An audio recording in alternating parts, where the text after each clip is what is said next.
বাংলাদেশের লক্ষ কোটি মানুষের প্রতি স্বৈরাচার যেমন অবিচার করেছিল, আমরা বিচারের নামে কারো প্রতি যেন অবিচার না হয় সে বিষয়টিতেও আমাদের সচেতন থাকতে হবে। প্রিয় ভাই বোনেরা, আজকে আপনাদের সকলের কাছে একটি সহযোগিতা চাই আমি। যে আপনজনকে আপনারা হারিয়েছেন তারও তো লক্ষ্য ছিল এই দেশের মানুষের ভাগ্যের পরিবর্তন, তারও তো লক্ষ্য ছিল এই দেশের ভাগ্যের পরিবর্তন।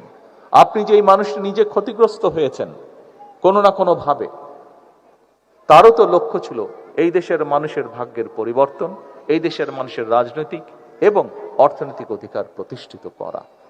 আসুন, আমি প্রথমেই বলেছি, রাষ্ট্র দেশ তার যথাসাধ্য দিয়ে আপনাদেরকে মূল্যায়নের চেষ্টা করবে, আপনাদের আত্মত্যাগকে মূল্যায়ন করবে, কিন্তু একই সাথে আপনাদের আত্মত্যাগকে যেরকম মূল্যায়ন করবে, আপনাদের বিরুদ্ধে যে অন্যায় হয়েছে, আপনাদের বিরুদ্ধে যে অন্যায় হয়েছে, যেভাবে আপনার আপনজনকে হত্যা করা হয়েছে, অবশ্যই তার জন্য যারা দায়ী তাদেরও বিচার হবে এই দেশের আইন অনুযায়ী।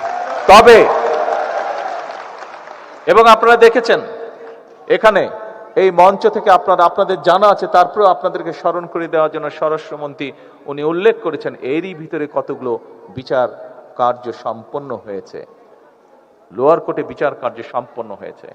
তবে যে কথাটি আমি আপনাদের সকলের উদ্দেশ্যে বলতে চাই, আপনাদের মাধ্যমে সমগ্র বাংলাদেশে শুধু আমার দলেরই নয়, অন্যান্য আরো রাজনৈতিক দল এবং একই সাথে যে সকল অরাজনৈতিক ব্যক্তি যারা 5ই আগস্টকে সফল করেছিলেন, তাদের সকলের কাছে বলতে চাই যে আসুন, আমাদের প্রতি স্বৈরাচার যেমন, বাংলাদেশের লক্ষ কোটি মানুষের প্রতি স্বৈরাচার যেমন অবিচার করেছিল, আমরা বিচারের নামে কারো প্রতি যেন অবিচার না হয় সে বিষয়টিতেও আমাদের সচেতন থাকতে হবে।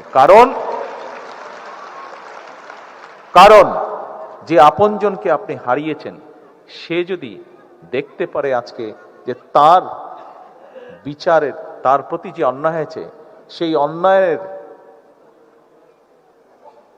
যে বিচার সেটি করতে গিয়ে আমরা অবিচার করে ফেলেছি, নিশ্চয়ই সেই মানুষটি ওপার থেকে নিশ্চয়ই শান্তি পাবে না। সেই জন্য অবশ্যই আমাদেরকে খেয়াল রাখতে হবে যে আইন অনুযায়ী, আইনে যে সকল নিয়ম করা হচ্ছে সবগুলো বজায় রেখে, দরকার হলে আমরা একটু সময় নেব, কিন্তু যে অন্যায়কারী, যে হত্যাকারী, তার যাতে সঠিক বিচার হয়। সেই জন্য আমি জানি এখানে মা উপস্থিত আছেন, উনি দেখেছেন কিভাবে তার সন্তানকে পুড়িয়ে হত্যা করা হয়েছে। এখানে মা উপস্থিত আছেন, উনি দেখেছেন কিভাবে তার সন্তানকে গুলি করে হত্যা করা হয়েছে। এখানে ভাই উপস্থিত আছে, সে দেখেছে কিভাবে তার ভাইকে গুলি করে হত্যা করা হয়েছে। আপনাদের এই কষ্টের বিপরীতে শুধু একটি কথাই আমি বলতে চাই, দেখুন, আপনাদের যে কষ্ট, সেই কষ্টটি আমিও বুঝি, অনুভব করতে পারি।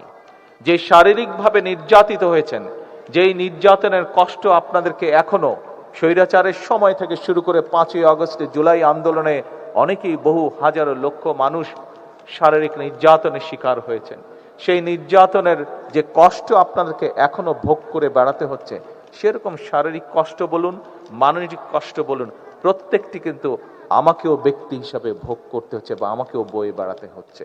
কাজেই আপনাদের সেই কষ্ট, সেটি মানসিক হোক, সেটি শারীরিক হোক, আমি কিছুটা হলেও অনুভব করতে সক্ষম।